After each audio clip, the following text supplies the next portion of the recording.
Hey y'all, it's Mama Deb. Let's get real about mental health. We're just gonna talk a little bit, have a couple of just talk a little bit, give some people a little bit of time to come in here and check out what's going on. Tonight's subject, I'm going to warn you guys, it's a little hard for me and my guest because it directly affects our lives and the lives of people that we work with. So it is a little hard for us, and it's a little going to be a little bit rough. But I want you guys to see it and want to see the way that we handle it and the way that we react to give you an example of how things can be managed, how they're often managed, how they shouldn't be managed. And we'll have some great examples of that. It's amazing. Like I said, there's a lot of knowledge going to happen on the channel tonight because my guest is a very knowledgeable man, and it's going to be amazing. So, let's give it a little further ado. It's only been a minute. Y'all are good, but you ain't that good, right? Getting here as fast as you can.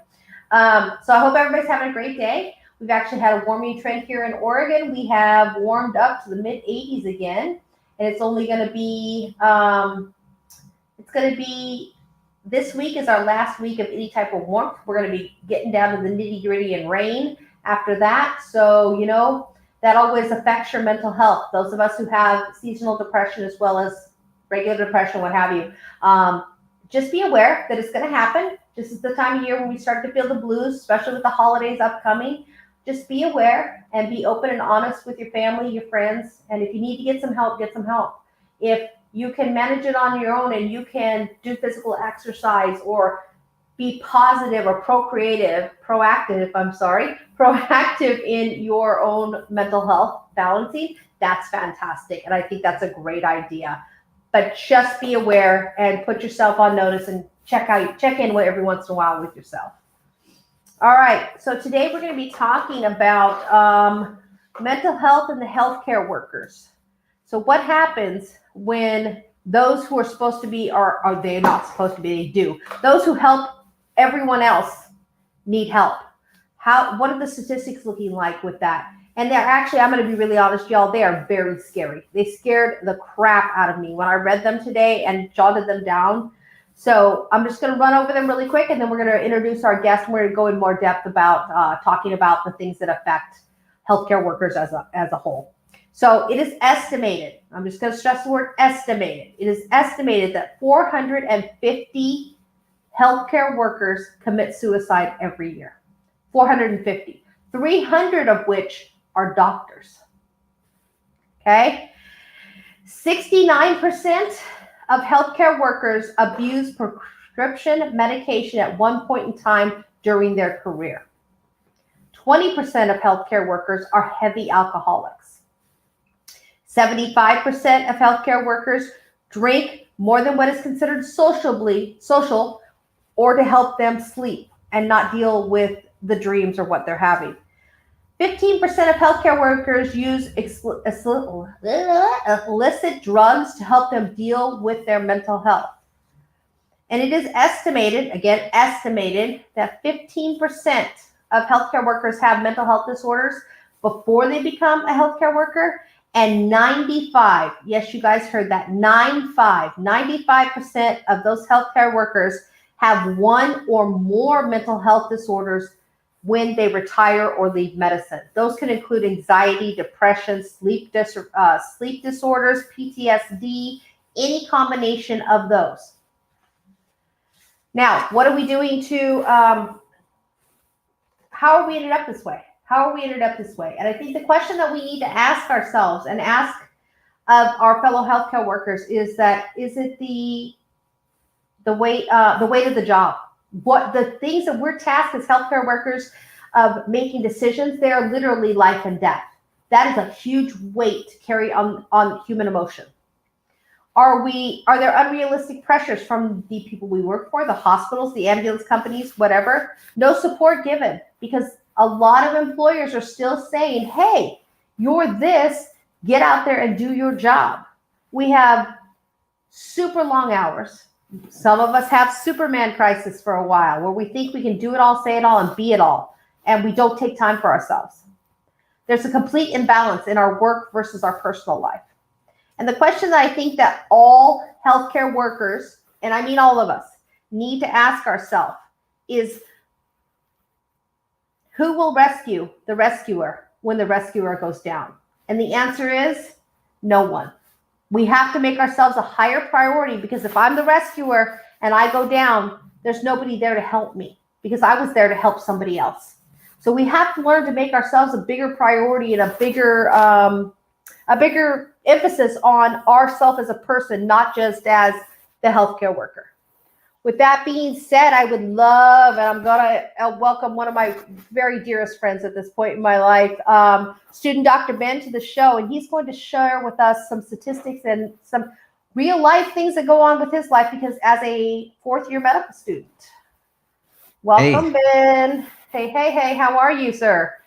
So this topic is super, super heavy, and I'll admit, like, I'm not in my usual happy mood because this content is real, and I think something that's done on this show a lot is bring to light things that are real. Like, this isn't just words on a page saying some statistics. These are people, and this is the reality that many people deal with. And recently, just in September, so this month, just a few weeks ago, a first-year resident, so an intern physician, only 3 months into her training, died of suicide from insomnia, anxiety, and feelings of inadequacy with being a physician. This is someone who has put years and years into this. She's only 1 year ahead of where I'm at, was only working as a physician for 3 months.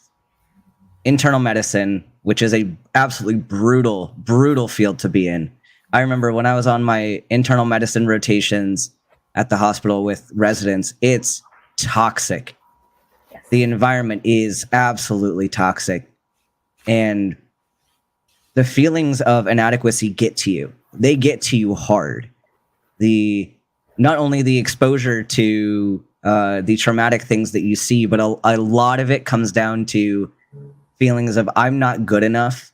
And that's something you're constantly reminded of it. You don't ever get to leave that feeling, because you're constantly, like, I describe medical school like waking up every morning to be punched in the face, and to do that repeatedly. And then you go back home, you sleep for a little bit if you can, get back up, go get punched in the face some more. And then somehow you're supposed to become an empathetic physician when your superiors are the ones telling you just tough it out. You're not good enough for this. Study harder, work harder. Like, and we have this trend too, where it's primarily the boomers, the doctors who've studied long before me, have decided that, you're not doing a good job if you're not torturing yourself. That is the common mentality. If you're like, kids these days are not wanting to work 24 straight hour shifts on surgical floors, where, and this is like, it's bad enough in any field of healthcare, doing those long hours. When you are the end of the line, you are in charge of what happens, and you have everybody needing something, and whatever happens is your fault. Like, you can't be safe after 24 hours straight of that. You can't do that. But somehow it's expected. Like, and it's unfortunately mentality that I've kept with me, and I unfortunately struggle with if you're not constantly busy, if you're not constantly hating your life, you're not doing enough. You're not working hard enough. So it's bad. And it's actually really taken the medical community by storm, because I hate that it had to come to this, and people are posting, usually it's the residents and medical students rallying, saying it should not take this suicide to get us to a place where we finally fix things. It should not take people losing their lives for us to actually look at how we're treating each other in the field and what we're expecting of people. Mhm. And, you know, schools have put a nice little band-aid on the issue where they've said, okay, we need to address mental health.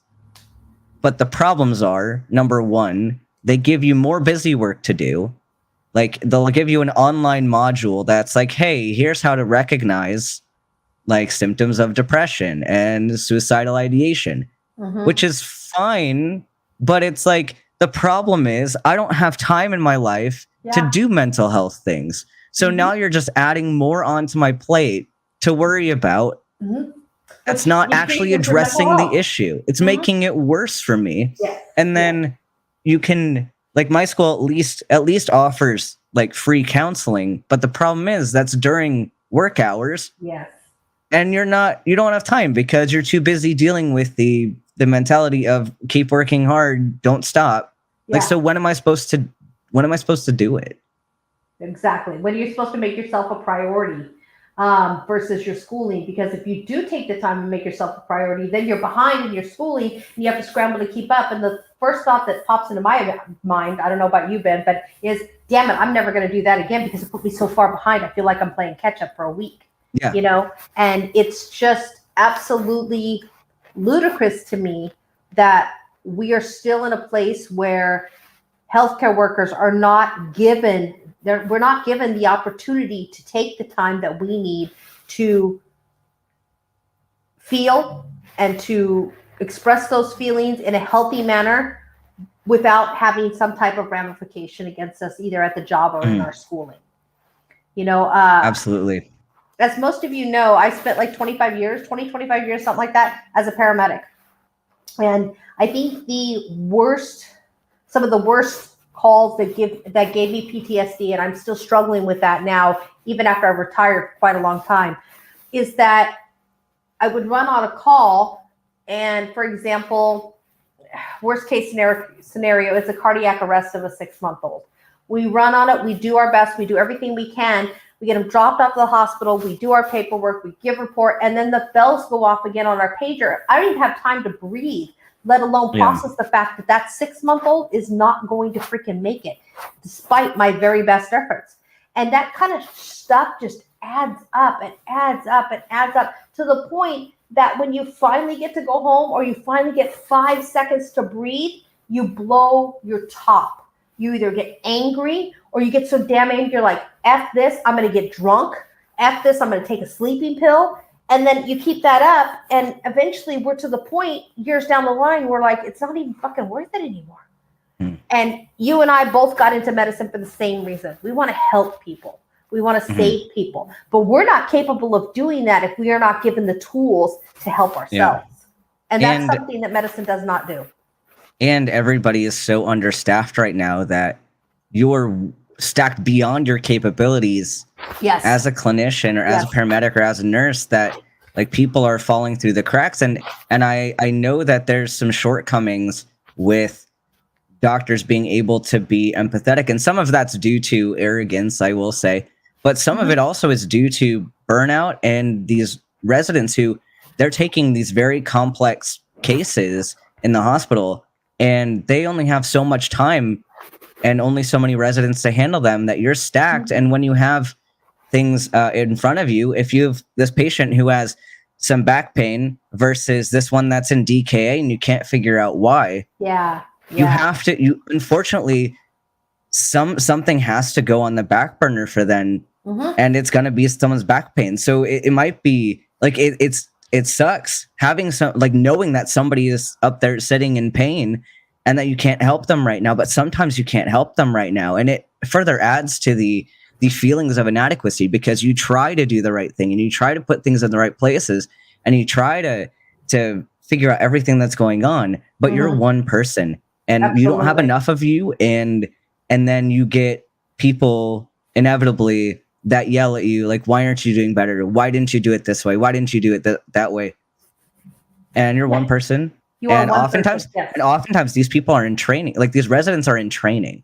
And they're so bogged down that sometimes it's hard to learn because you're just trying to survive that how much are you actually retaining of what you're learning? Absolutely. And it's an unrealistic expectation. But something else, like the kind of trend towards, especially with COVID, the kind of hatred of people in the medical field, oh, yes. and viewing us as a problem. Or as the enemy. Yeah. And it's something that I saw a post related to the resident recently in the suicide, where somebody had posted, "Oh no, you poor doctors and RNs and your 6-figure salaries and rich parents, I'm so sorry." When you look at people like you can't go into medicine for money. It doesn't work like that. And what people don't understand, the residents, they're working. So finally their cap is at 80 hours a week. Finally, there's a cap there. But that means you can still do overnight shifts. You can still do several days in a row without stopping. And you're making, so on average, you have debt between $100,000 and $500,000 right out of med school, and you're getting paid $50,000 and somehow have to keep up with your debt payments. Yeah, and you have to be able to provide. So they're not loaded straight out of med school. Like they're dealing with the financial stress. They're dealing with the stress at work. Oftentimes they're in relationships that are separating because you don't have time for your significant other. So you're dealing with that stress. Divorce and yeah. So all of that compounded, and that's not just limited to doctors there. I mean, the salary thing is one thing there, but everybody, like, there's a huge nursing shortage right now. And another problem there is that, well, number one, the culture is similar in nursing as it is to medicine, maybe not to quite an extreme, but I see plenty of posts on the internet of nurses just going after their new trainees. And going after nursing students. Like, it has to start with people at the top. It absolutely like does. The instructors and the attending physicians and the senior nurses and the senior medics need to step up and break that cycle of abuse. Like, be a good teacher. Understand, if your trainees are going to function later on, you need to provide them with the environment so that they can succeed. Absolutely. And like Geo Sam says, it seems like there is a lack of qualified personnel now. And that's absolutely correct, because there's been a mass exodus of paramedics, of nurses, on all levels. Nurses are gone. I'm done. Because what people don't understand is that when that pandemic happened, and I was at that point, I was running a memory care unit. So we were told, put trash bags on and paper towels over your face. That will protect you. That was their idea of PPEs when the whole COVID thing hit. That was it. I'm like, are you freaking kidding me, right? So they expected us to go to work, to do the same high level of care, but yet I couldn't go into my own home without stripping my clothes off and everything else and putting it directly in the washer. Nobody could touch me until after I got out of the shower. That is what drove people from medicine. It's not their inability or their inability to care for people. It's not their less of a want to care for people. It's because they were forced to put themselves as a priority, because I'm going to either lose everything and I'm going to die of COVID, or I have to walk away and find a new career. And that's just facts. That is just facts. And the problem again with the pandemic is that family members, God bless them, because they've had some rough go of it with people dying left and right with this thing. But the people that they take it out on, you guys, is the healthcare worker. When I ran my memory care unit and I had every single solitary patient, so 26 patients come down with COVID, 26 of them, because they don't understand stay in your room. And I had a daughter look at me point blank in the face and say, I want to know which one of you killed my mother. I was like, whoa. So they wanted to know which one of us healthcare workers brought it into the facility. Is it possible maybe it was you? Was it possible that, you went to that family party? There were so many possibilities in the beginning, but it burnt a lot of people out really hard, because we weren't even getting the joy of helping people on the level that we used to help them on. to make us feel better. We were just getting bombarded from every single level saying, you are not doing enough. You are not good enough. Yeah. Step up your game. And to what point? To what end? To what end do we say enough is enough? That's actually what drove me from medicine completely. Well, not completely. I'm still in one form or another, but drove me from hands-on medicine. That is what drove me from it. I could not do it anymore. And I think that's a big issue. Like with physicians, you get into this weird situation because you are so financially in debt and dependent on that. Because even making, like, you can't, like, at my school, 73,000 a year in tuition, just tuition. Ooh. Not including living expenses, not including any extra fees, not including anything else, just tuition. So if I was not on my scholarship, I'd have easily 400,000 of debt. And so you get into this, and even on a primary care salary, you can't afford that. So you have to try to go for these farther specialties just to make ends meet there. But you can't. The thing is, then you put so many years and so much money into this, and now you are essentially a slave to the bank. Now you can't leave. Nope. You can't leave medicine now. So you're already in, and they own you. And this is where we're getting into this problem, especially with substance abuse, with anxiety disorders, depression, PTSD, and suicidal ideations, because they can't get out. They can't. They're stuck. They're in debt up to their eyeballs. And anytime that they feel like I need to take a day off, right? I need to recoup. I need some self-care time. Then that lovely anxiety disorder that they have now developed because of medicine and the debt and everything like that, it creeps up and it puts it up to here. And you're like, oh, Jesus, I can't take the day off. I've got to go to work, or I'm not going to be able to rest or anything. So you get into this perpetual cycle of work, anxiety, work, anxiety, depression, need some time. And I think, I'm going to point out it's scary. It's absolutely scary. People think doctors make so much money, right? And eventually, maybe if they're in medicine for 30, 40 years, they might be able to get out of medical school debt, because it's ridiculous. Student debt is ridiculous. As a paramedic, when I left, I was a 20-plus year paramedic making $18.50 an hour. And I saved people's lives for a living. And that's what I made, $18.50 an hour. Yeah, I got paid 8 hours, and then I got 4 hours of overtime, but I was expected to work a 4-3 schedule, 4 days one week, 3 days the next week. That's not enough time to recoup and heal myself emotionally from the trauma that I was dealing with every single day. Now, to put it in context, I worked in Las Vegas. That is a very high volume, very trauma driven, depending on the time of year, type of stuff. And the things that I have seen will curl your toes. They will absolutely curl your toes. And the unfortunate part about being an EMS worker is that we bring people, they're like, I want to go to the hospital. And I'm like, you really don't need to go to the hospital. You can just call your primary care physician. Why don't you just drive yourself? You don't need the $1,000 ambulance bill. And yes, you did hear me right, $1,000 for an ambulance ride. Yes. And they're like, no, if I go in by ambulance, I'm going to get seen sooner. No, you aren't. You're not. You're absolutely not. So, but when we bring them in, what happens to us?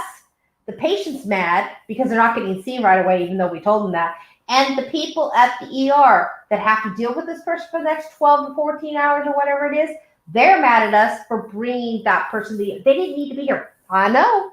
I'm well aware of that. But I can't say no. If they say, you need to take me to the hospital, I have to take them to the hospital. So can you imagine the discord that is happening between healthcare workers? Instead of all of us just hugging each other and saying, hey, are you all right today? That was a bad effing call. Let's get together and just spend a few minutes. We're all like, well, we're getting picked on by this person getting picked on, this person's here and there and there. And then where we get together, y'all, where we find solace in our group is, unfortunately, it's what we used to call it in Las Vegas. We go to church.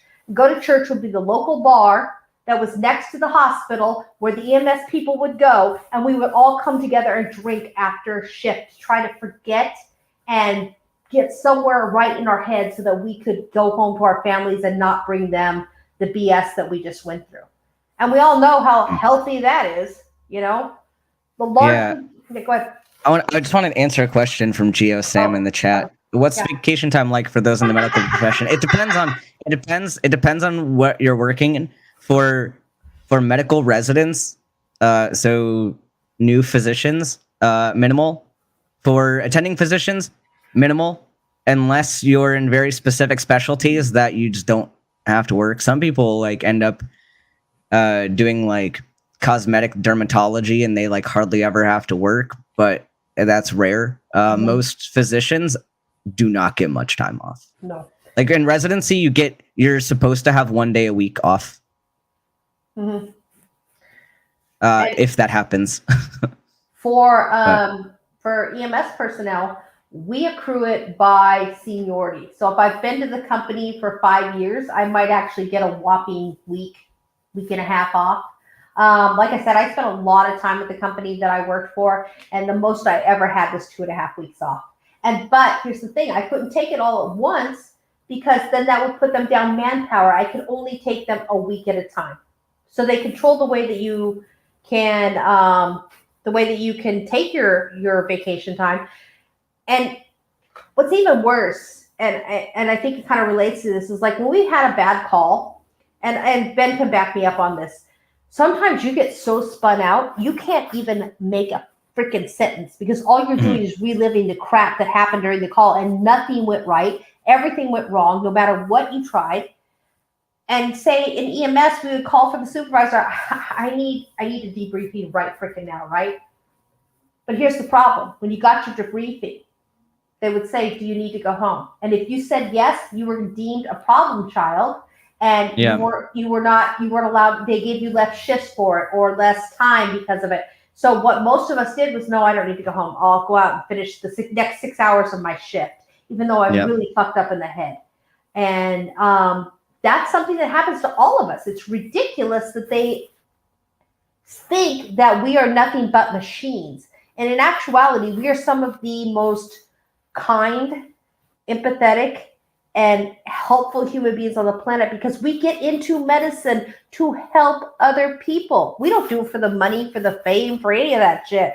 We just want to help people. But yet we're abused so awful by those who are above us that we turn to things like alcohol, like drugs, just to get through the day so I can maybe have a life. Yeah, I've had classmates, and this was because I was in my second year of med school through the majority of the height of COVID. It started at the end of my first year, went kind of into the beginning of my third year. But that second year was when like the big lockdowns were happening. And I remember we were in an online workshop for a class, and they put us in breakout rooms. And as soon as we got there, without a physician present, somebody was drinking. It was like 8 a.m. and already starting and I know I was not the best with alcohol during that whole year. It was absolutely ridiculous. But it's hard.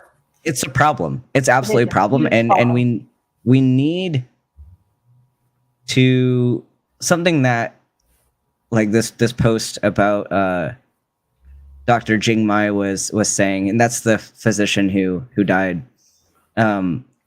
was that the idea that somehow like and think about this, like regardless of what you're making or what you think someone's making, like does someone's potential, and I say potential because not every physician is making lots of money. It takes lots of years to get to that kind of salary.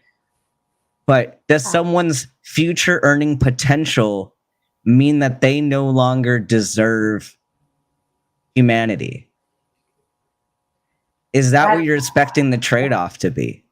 And I think that's what the higher-ups are expecting.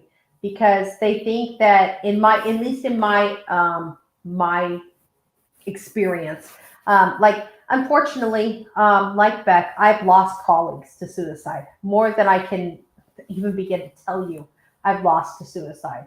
And when you set back and you look at it, you're like, shoot, should have seen that one coming. But when you're in the moment and you're trying to deal with what's going on in your own head, and you notice that somebody's like falling behind or lagging or having a hard time with it, we're pressed to the point that I can barely manage my own life. I can barely manage my own sanity. How am I supposed to look out for each other? How are we supposed to be what we're supposed to be, which is a group? We're supposed to be a group of paramedics, a group of nurses, a group of doctors, a group of healthcare professionals that are like, hey, are you all right? You're not seeing you in the bar like 3 mornings in a row at 0600 when you got off shift. Is this really the best you could be doing for yourself? And the answer is no. We shouldn't be doing that. But it's the only way that we can cope. And that poor person who notices is like, oh, I need to say something. But then it gets pushed away because they have so much going on in their brain with their issues. And I think that's the biggest thing that we need to normalize is we need to normalize the ability for the healthcare worker to say, enough, stop. Yeah. I've got to have a mental health day. Because if we were allowed mental health days, we would be twice as productive as we are now. You could run me into the ground. In the state of Nevada, you could only work 19 hours out of a 24-hour day. 19 hours of a 24-hour day. We could work that. But do you know what happens? My next shift, which comes up same time it did the previous day, I work for 19. I don't get any extra time off. My sleep time is just compressed, and I have to come in the same time as I did the day before. So they don't give us the time that we need to recover physically, let alone to recover emotionally and mentally, because it is so hard. And Ben and I share this experience that I wish I had never had. I wish to God I had never had to do it. And I wish I had let the doctors do it. Yeah. But we have the shared experience, or we will, if I don't know if he's done it yet, of telling someone that that day just became the worst day of their life because their loved one is gone. They're not coming back. And despite how hard I worked and all the training and all the schooling that I did, it wasn't enough. Can you imagine? Can you imagine what happens? What happened to me when I did it the first time was the wife turned on me. She's all your fault. It's all your fault. She was hitting me and crying. And the only thing I could do was wrap my arms around her. And we ended up sitting on the floor crying together because I didn't know what else to do because I'm not the person who's going to walk away. Y'all know me. I'm not going to walk away from that. I'm going to try to offer some comfort. But it emotionally took a huge toll on me. And doctors do it probably, I would say, 95 to 99% more often than a paramedic does. Because they have to tell somebody that. Or, oh gosh, we got the test results back and your cancer is terminal. Ooh, fun message to deliver. No, not a freaking all. The toll that it's going to take on the doctor who has to deliver that message, because they got to phrase it right. They don't want to seem uncaring. They don't want to seem not empathetic. They don't want to seem like they're too busy to care for that patient, because that's what they got into medicine to do, was care for that patient. But yet they have to protect themselves. And that is huge toll. And then you're expected to go on the next one. And sometimes your next one is someone that's angry that it took you too long to get to them. And they start yelling at you. And all that's on your mind is that previous one where you didn't know what you were going to do. And that goes back to, like, you have too much on your plate and you can't be expected to just forget about all that and move on when you have something that big. Like, I'm really sorry that it took longer for me to get to you, and I'm sorry that you've been waiting. And I don't want to minimize anybody's pain or anything, because they're like, we don't compare, like, pain isn't a competition. Absolutely not. But it's a lot to ask when somebody just had to have that kind of conversation and deal with their own existential crisis that they're probably having, Mhm. and then yell at them for not prioritizing your issue that might not be as serious as what they were just dealing with. And it's also hurtful when you hear, and I get it. I do get it. I had grandparents. They're all gone now, but I get it. When you take your grandma, who's 90 years old, to the emergency room, she got the flu, she's been thrown up for days, she's dehydrated, starting to have some cardiac complications maybe, but they have a cardiac arrest come in. That cardiac arrest has to be priority. That's the way medicine works. But when everything is said and done there, and you've told somebody you're not going to make it, but you come back to this woman with her grandma, she's like, what took you so freaking long? I'm sorry, we had a medical emergency. This isn't a medical emergency. My grandmother doesn't mean enough to you that it should be an emergency. It's not that they don't mean that much to us. It's like that we had to prioritize. And I think that's something that if we could honestly reveal to the public how strict and stringent some of our triage lines are, and they are harsh, y'all. They are very harsh. What has to happen? I think people might be a little more understanding. And I'm not saying your grandma's not important. I know your grandma is your day, your life, your day, everything. I get that. I do get that. But I'm only one person. And that's something that a lot of people forget, is that I'm only one human being. I can only do one thing at a time. You know, I have to see a patient. I have to get the orders. I got to put the orders in. I got to give the orders to the nurse, whatever. Then I got to go see another one. I got to chart. I got to do all this stuff. It is so complicated that I honestly think that if the public even began to understand how complicated the life of the healthcare professional, and again, this is something Ben and I have in common, is that I had the same thing. I had to get the drugs, document the drugs, do this, do that, then I'm off again. Well, his is about 150 times more than what mine was, documentation-wise, orders-wise, all of that.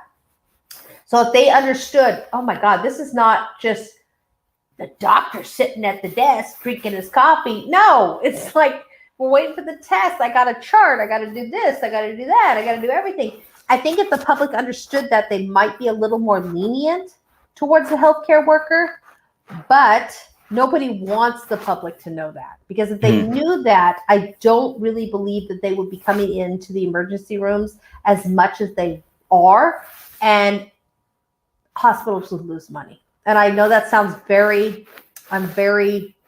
what's the word I want? You have strong feelings about hospital administration. Yes, I do. Thank you, sir. Yes, very strong feelings about hospital administration.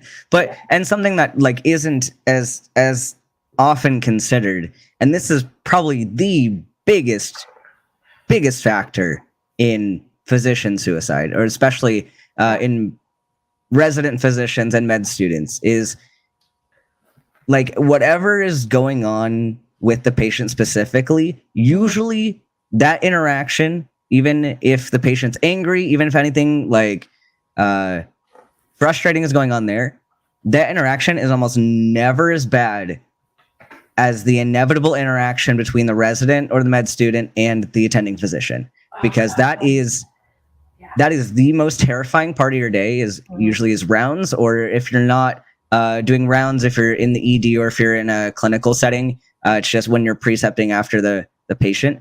And there's a concept called pimping, and this is the backbone of medical education and has been for a long time. And it's basically, there are ways to do it correctly in a way that's helpful, but many physicians do not do that. What they do is they like to make you feel stupid. It's a few minutes of the most brutal punch in the face of humility that you get. Yeah. And because you present, you have to give this whole speech, and you get very good at, like, medicine is a lot of public speaking, and you have this whole presentation, and you give the presentation the best you can. Doesn't matter how well it went. The attending will ask you questions until you cry. Yes. And if they know that you're answering things well, they'll ask you harder questions, waiting for you to slip up and waiting to see how you're going to react to it. And I've cried on rounds. I've had times, like I've tried to hide my absolute fear of what was going to happen, like from rounds. And I go back to the med student room after, and I'm just a mess. And I've gone home at night thinking, I can't do this. I can't be a doctor because I got this question wrong today. This operating room's even the worst. The surgeons will do that. They'll bring you to the OR, and whoever scrubbed in, they'll pimp you the entire fucking time. And I had attending surgeons who knew you did not know the answer, and they would ask you the question knowing you didn't know and say, do better, you should know this, just so that they could yell at you about it. Yeah. And somehow we're supposed to go back and just, magically confident. Forget that. Like feelings of inadequacy are real. And you wonder why people have imposter syndrome. Like I've had multiple attendings like this where I've just been afraid to go back the next day.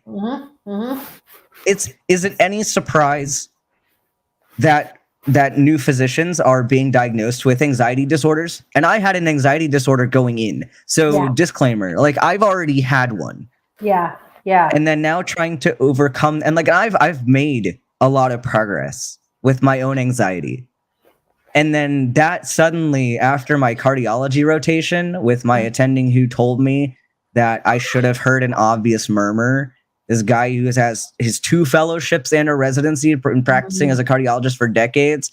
I'm supposed to know the same things that he knows. And all of that progress is gone. All of it. Back to square one. Back to being afraid to talk to my attending. Back to not knowing why I'm here or if I can even do it. And that's honestly, like, I'm struggling right now. Like, I'm burnt out and I do not feel good enough to be here. I don't. Every single day, I do not feel good enough to be here.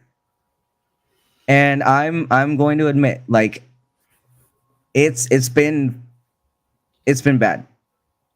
Like the thoughts of like being in a field that I've for so long loved and thought that I could not do anything else. And there are more days than not that I hate it. Absolutely. And a lot of that, and it's not due to the bad calls. It's not due to the hard cases. It's due to the toxicity that the hierarchy in medicine has done to their trainees. That is the source of my mental health issues in medicine, and it needs to stop. It absolutely has to stop because you can't train the next generation of doctors, paramedics, nurses, whatever, by beating them down. Just because that was done to you does not mean it's the acceptable thing to do. I remember graduating paramedic school and feeling like I accomplished something. I graduated paramedic school. I did well, whatever. And I got hired in Las Vegas about a year later. And they're like, well, it's great that you graduated paramedic school, but we're not sure you can make it as a Las Vegas paramedic. I'm like, are you out of your damn minds? I just remember, what? And I was put through an internship again where I had to answer to another preceptor, and they questioned every freaking move that I made. I survived one. I don't need to survive 2. And when I survived the second one, I ended up the very last day, she signed me off. Everything was, like, you're done, blah, blah, blah. And I told her, I said, I just want you to know that you have given me such anxiety that I don't know that I'll ever be able to function at the level I was before I got this job. Because she questioned everything I did. And I'm like, I don't need to justify this. I'm a paramedic. I know what I'm doing. If the guy is unconscious, unresponsive, we check his sugar. Yes, the sugar's fine. We give Narcan. That's standard fucking protocol. But she would make me justify every move that I had. And that's not the way to build up confidence in a paramedic, a doctor, or a nurse. You need to help them along the way. Go, okay, so what do you think you should do? This is what you think? Okay, well, what do you consider? What about this? What do you think about this? And you're like, oh, okay, that makes more sense. When you make it an open conversation, not a dictatorship, it is absolutely more to the benefit of the patients in the long run because we are now more confident in our decisions and can treat our patients in a more effective manner. And it just irritates the crap out of me that people do not Do not embrace that situation. Why would you? I mean, why? Why would you think that it's okay to treat people like crap when they're trying to be a good person or trying to help people? You know? And this is something that, like, people often look at medicine from the outside, or they look at it from certain specialties, and they say, wow, family medicine, they're wimps, or pediatricians are wimps, psychiatrists are wimps, because Whatever. they're. So here's the thing: the culture matters in a specialty. And here's the thing: and there's differences, of course, in what those specialties do within their practice, but there's a lot of overlap between family medicine, internal medicine, and pediatrics, Mhm. and even with OBGYN and family Mhm. medicine and Mhm. psychiatry and family medicine. But the difference is, you walk into a room with a surgeon and they say, you can't do this. Yes. We don't want you here. Yep. Do you think I want to be in an environment for the next few years of my training with people who don't want me there? Exactly. No, I went to family medicine and they said, we want you. We Mhm. want you to do well. We care Come about you. here. Join us. Like, Yes. the effort that they put into making their trainees want to do family medicine. The people that go into family medicine love family medicine, and they're there because they want to do a good job, Yes. and they like what they Yes. do, and they want other people to like what they do. The same thing with pediatrics. Pediatricians, they're not a glorified area of medicine. They're also seen as that you're not working as hard, you're a wimp, you're just not doing enough. No, pediatricians are working their butts off, for one. Yes. Like, it's don't discount them, but they're another specialty that, Yeah. like, they're like, hey, join us, Yeah. come be a pediatrician. We want people like you. And because they prioritize their Patient work care. environment, and they Yes. prioritize communication. And Yes. like, if I'm going to choose, am I going to choose to be miserable? I mean, they're all miserable to an extent, but like, Yes, in but- degrees of how miserable they are. I could be miserable with miserable people, or I could be miserable with people who actually don't want to be miserable. I think I'm going to choose that one. Yeah. And Yeah. it's not wimpy to want an environment where people want you to succeed. That's not No. wimpy. No, it's not. It's absolutely not. That's And we- actually yeah. being open and realizing, like, I can really blossom, and I can really be this fabulous physician or paramedic or whatever it is you're doing, because I'm being in an environment where they're like, okay, let's talk. Let's see how, let's see how this works. How does this respond? And like, back on to what you're saying about pediatrics. Pediatricians are some of the most badass doctors in the world, in my opinion. And the reason being is this: peds are tricky little bastards. They will hang out. They'll be stable, and all of a sudden, like, boom, crash. They don't give us any warning like an adult patient will be. So pediatricians who can manage a peds patient before they crash and really get everything settled with them, it is so impressive to me, because it's not something that's easy. Peds patients who get sick within like 5 to 10 seconds. They're sick, but then they get critically sick really fast. Well, and it's so hard. every age group is a totally different patient population with Yes. totally different needs. And pediatricians are the least paid specialty in all of medicine. Yes. And they're doing clinic and they're doing hospital. It's unreal, the disrespect that's done to pediatricians. But it's just, but in society as a whole, like, even everywhere in healthcare and in society as a whole, we need to stop glamorizing torturing yourself Yep. to be hardcore, or Yep. to be legit, or to be tough. Stop it. You are not tougher because Because you because made it through you because you 50 hour tortured day. yourself. Yeah, exactly. That's not cool. Stop saying that. That's cool. Like, of course, if you're in an emergency and you intentionally go out to a hurricane to help people in emergency, okay, like, that's honorable.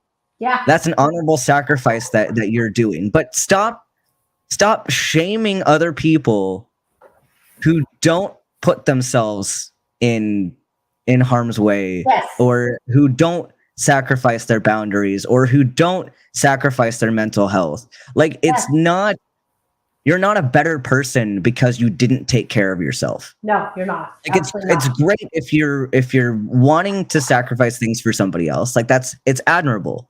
Mm-hmm. But it shouldn't be the expectation, and it shouldn't be that someone is less than you because they didn't have as hard of a time as you did. And Andrew has a really like there's a couple comments I want to make really quick. First of all, Andrew, your caution is you're like everybody doesn't learn the same way. That's absolutely correct. Even in the 3 children that I had, each one of them learns differently. So to be a trainer or whatever doctors call it, I'm not sure. We call it precepting in paramedicine. But it is absolutely, you cannot say, this is the way I learn, this is the way I teach, you better just figure it out. Because it doesn't work. I need somebody to show me, say, okay, this person, do you see that they have, we'll take a shortness of breath. Do you see that they have accessory muscle use? Do you see that their muscles are pulling in along their ribs? Okay, that is an indication of shortness of breath. What do you need to do? Do you need to be aggressive here? Yes, you need to be aggressive because they're using every muscle that isn't normally in the respiratory system to assist the respiratory system. So you have to be aggressive. That kind of teaching and that kind of approach to medicine would be so much more welcomed. And I think, honestly, the trainers or preceptors or whatever they're considered would be so much more successful. However, it has to be said that preceptors for paramedicine only take on 1 person. Nurses take on 1 to 2. Doctors take on like 15. So there has to be a better way to go about it. But I'm not sure what that way is when we get to the doctor level. Well, and it's difficult too because through residency, you're still on different rotations, and you also have a whole staff of faculty positions that are there to teach. So they're also rotating through different places. So you're learning from one attending 1 week, and they tell you exactly the way they want things done. But next week you have a different attending on call, and they want things done a completely different way, and they might yell at you about not doing it their way. And you never know who you're going to get. So even if you're doing something the way somebody else liked it, you might be yelled at the next week because that's not the way this other attending likes it. So that it's just kind of a revolving door of inadequacy. And there's a point where a lot of people just kind of become numb to it and just deal with it. But it's you know, it doesn't lend itself to having the most advantageous circumstances for an education. It doesn't. No, not at all. And when you're at the level that Ben's at, it is just so much. It's like being spoon-fed with a shovel for 4, 5, 6, 7 years. And it's like, oh, open up. I'm going to shove this shovel full of crap down your mouth, and you better absorb it all. It's the expectations go up so exponentially when you reach Ben's level. It's unreal, and the other thing that we need to kind of briefly talk about is the relationship between each level of healthcare providers, because I think the hardest thing for me when I was a paramedic would be having to call in for orders and seeing the patient in front of me and knowing exactly what they want, and the doctor's like, no, I don't believe in that. I have never been so angry with a human being in my life, except for my ex-husband's, that I was with the doctor who told me, I don't believe in giving morphine for a hip fracture prior to transport. Are you a complete sadist? You are an asshole. So when I went into the hospital, and the lady is literally crying because that is not an easy ride with a fractured hip. I took my narcotics, I slammed them down on the table. I said, you might as well keep these because you're not going to fucking let me treat my patient. He goes, well, I just don't believe it. I don't care what your personal belief is.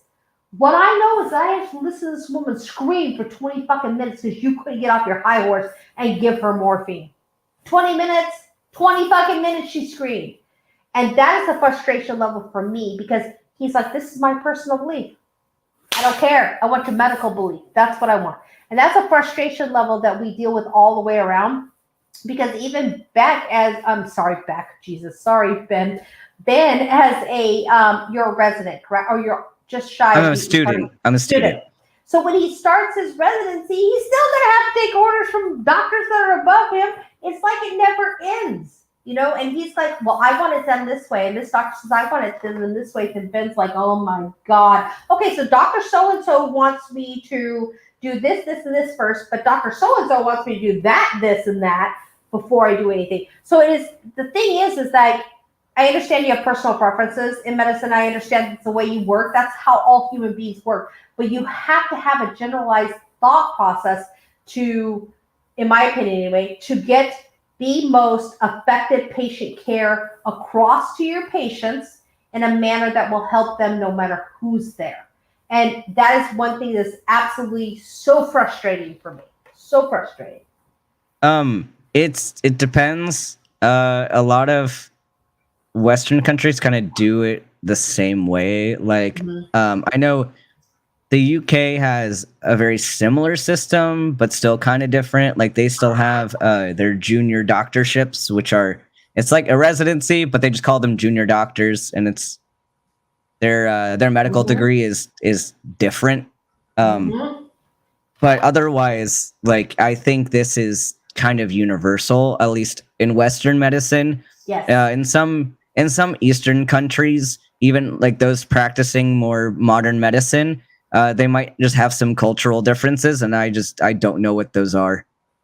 You know, Ben, do you think it might be like the difference in some countries between like an LPN and an RN? There's a difference there between the type of nurse that you have, the degree you have. Do you think that maybe in medicine in other countries that where you said a junior doctor, do you think like junior doctor might be like, no, it's like, because it's the same exact, like, you're graduated with your medical degree. It's just like a resident. It's the same thing as a resident. Okay.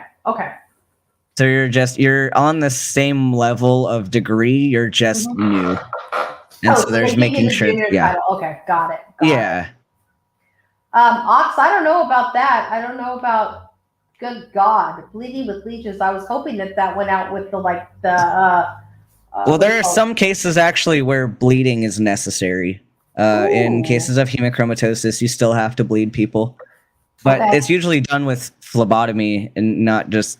They don't usually use. I mean, you can use leeches. It's not as common because it's less.